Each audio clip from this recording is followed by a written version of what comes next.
Hey everybody, and welcome to Leia's Lair. Here's our review of Star Wars The Book of Boba Fett, Episode 4, The Gathering Storm. Okay, so what we liked and didn't like about the episode. So this was a very flashback-heavy episode, and the flashbacks were in line with The Mandalorian, which I thought was pretty cool. So we get to see how Boba saves Fennec Shand, which was kind of cool to see because you see it from the one side, very mysterious. You see him walking up to her, and then all of a sudden they're together, but you don't really know how their relationship begins to form, and this is what this episode outlines. Yeah, no, I really like that part too, and like you said, with catching up to Mando there, we get to see confirmation. You know, it was Boba walking up. We get to see how Fennec actually gets saved, and it turns out those cyber gang had more use than we thought towards that. And it's just really cool to see that relationship kind of unfold between them, and how Fennec eventually just wants to stay with him because of his offer. Totally.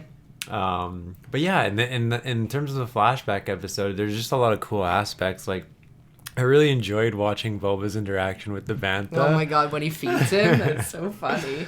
Yeah, and it's like, okay, is this going to be how he treats his Rancor now? You know what I mean? Oh, interesting. Yeah, I guess it's kind of like the similar relationship. Yeah, that's what I was kind of noticing, because he, the way he feeds the one, now he's throwing the Rancor piece of meat down beneath. So just a little cool things like that. And the big piece of the episode is, he gets his ship back. Yeah, we were all wondering when Boba was going to get his ship, because he has it in The Mandalorian, and he obviously is traveling between planets, but, at what point does he get his ship back? And that was this episode.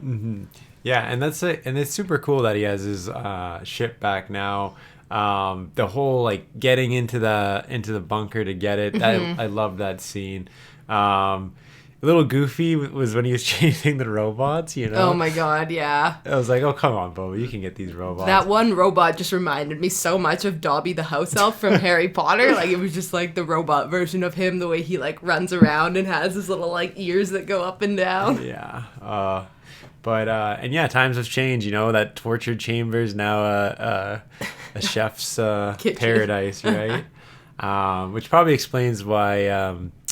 Bib Fortuna is so fat. Yeah.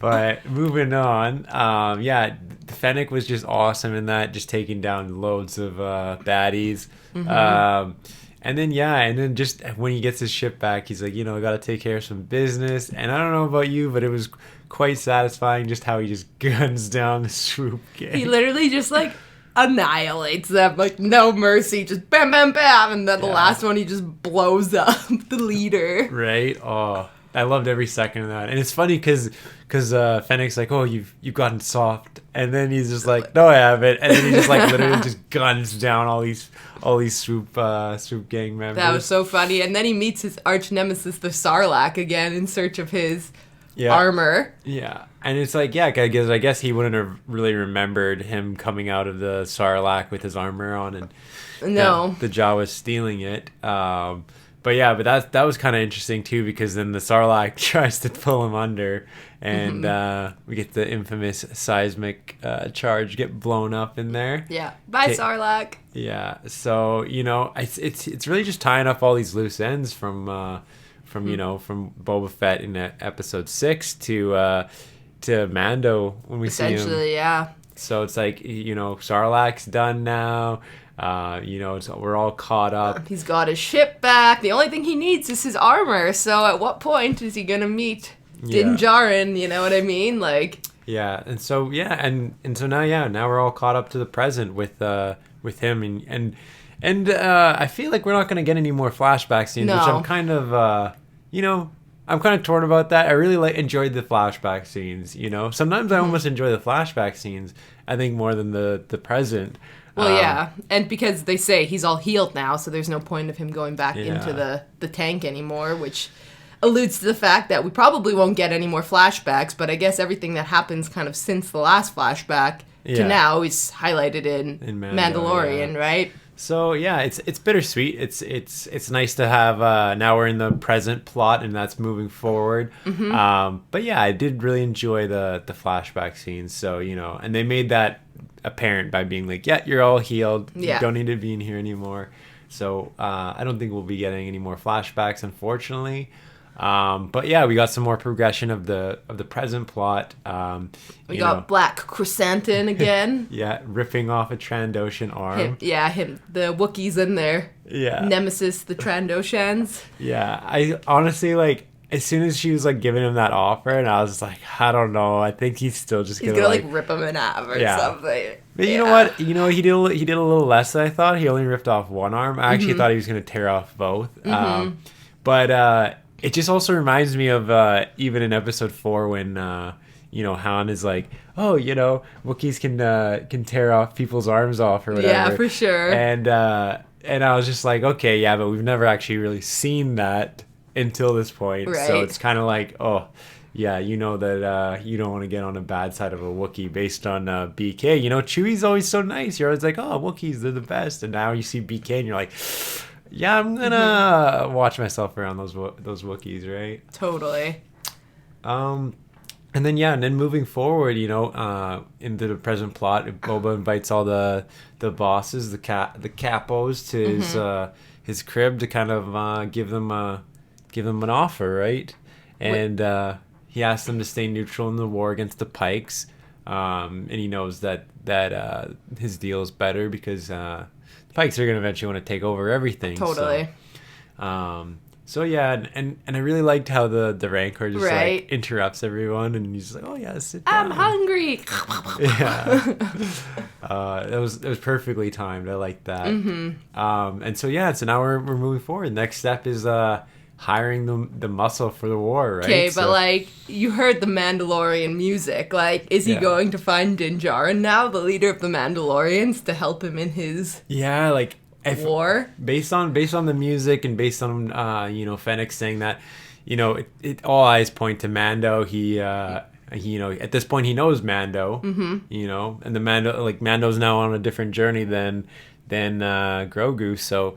This is where I think he hires the Mandalorians. Like he's gonna get that batch from the first season with all their guns and everything. I mean, Mando is a bounty hunter by trade, so it would make sense that he could be hired. Yeah, and especially if they need money and stuff to take back Mandalore or whatever the case is, it's all gonna work into this plot. I would literally love it so much for him to just make a cameo in the next episode. Like, maybe a bit too much. Like, I just feel like I miss his character so much. It's been over a year. Like, come on, give me just like a little taste. Yeah. No, I think based on that music, we're going to get him real soon.